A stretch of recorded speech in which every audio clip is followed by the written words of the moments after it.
So one of the meals that we're going to eat, I'm trying to eat up some freezer meals that I've done that are older.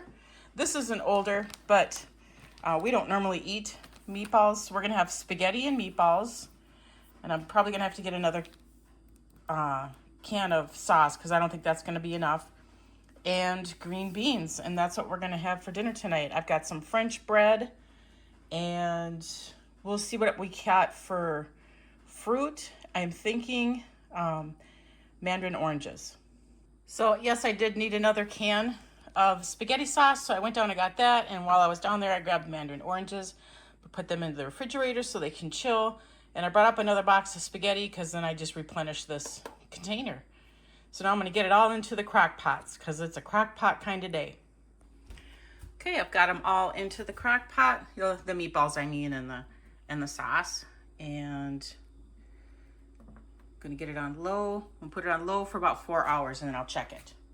And then I also put the green beans into the sleeve of the crock pot, and we're gonna have them on low as well.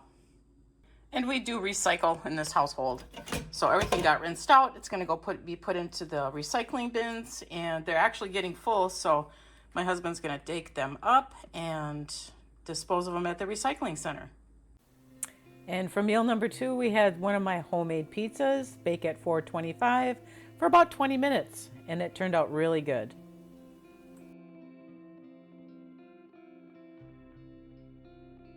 So for today's supper, I think I'm gonna make a beef stew. I grabbed a quart and a pint of beef stew meat, and it has broth in with it. I grabbed 3 pints of beef stock. These are the potatoes that we have left over from the garden. They need to be used up. I have some homemade beef stew mix here, so I'm going to use that. I would be putting in a little bit of frozen peas. I'm not a fan of peas, but I'm going to do it. I got them. Some frozen corn and some frozen sliced carrots. I have fresh, but we don't eat a lot of frozen carrots, and I don't want these to get freezer burned real bad, so I want to incorporate them in things. And I have some celery that that needs to be used up. So that's what I'm gonna do. So while I get this all together, the meat's already cooked. So I'm not gonna put that in right away, but I am gonna drain the broth off so I know how much I need.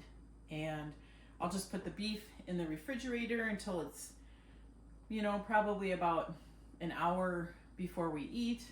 Then I'll incorporate the beef because it is so tender that it's just gonna break up into little tiny bits. And I don't want that. I wanna try to leave as much of a whole chunk as I possibly can. So that's what I'm gonna do.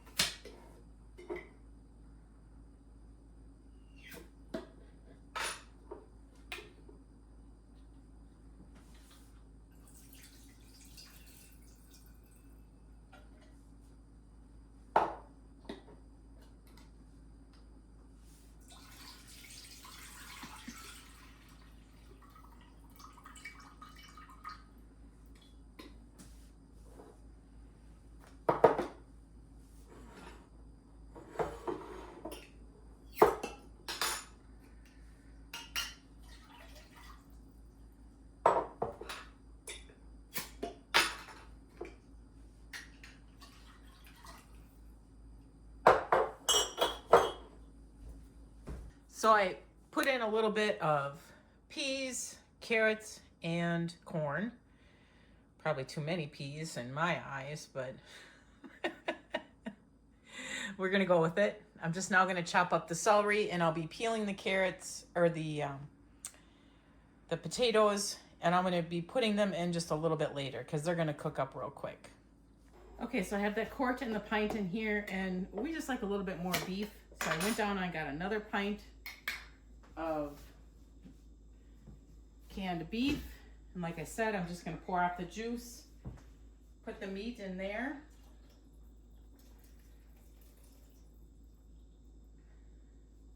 Because the meat's already cooked, I just don't want it to break apart too much. I want it to stay more of a stew meat. All right, so that's gonna be the meat that I put in a little later. The potatoes I peeled and cubed up, put them in the refrigerator. I'll put them in a little later too. And let me bring you over to this so you can see it. So this is how it looks so far. I do have the celery in there, peas, carrots, corn. I don't normally put peas in my stew, but I have frozen peas and I'm not a huge pea fan. I like growing peas and eating the pea pods fresh out of the garden. I'm not a huge fan of eating them frozen or canned, but I'm going with it. Everything else would disguise it, right? And the stew turned out really good. For dinner tonight, I took out one of the tater tot hot dishes that I had made a little while back. And that is what we're going to have for supper tonight because I am really busy again. So I don't know what we're going to have for a side with it, but hopefully I bring you back for that. The tater tot hot dish baked at 350 for about 40 minutes. And I paired mine with just some homemade bread and a mandarin orange. I want to thank you folks for joining me today while I gave you some of the things that we ate this month. It's not a lot, and I'm horrible at getting pictures at the end. I really try. I got more this time than I did last month, so I'm going to give myself credit for that. Again, thank you for joining me. If you like this kind of content, please give it a thumbs up, share with family and friends. And I want you folks to make it a really great day.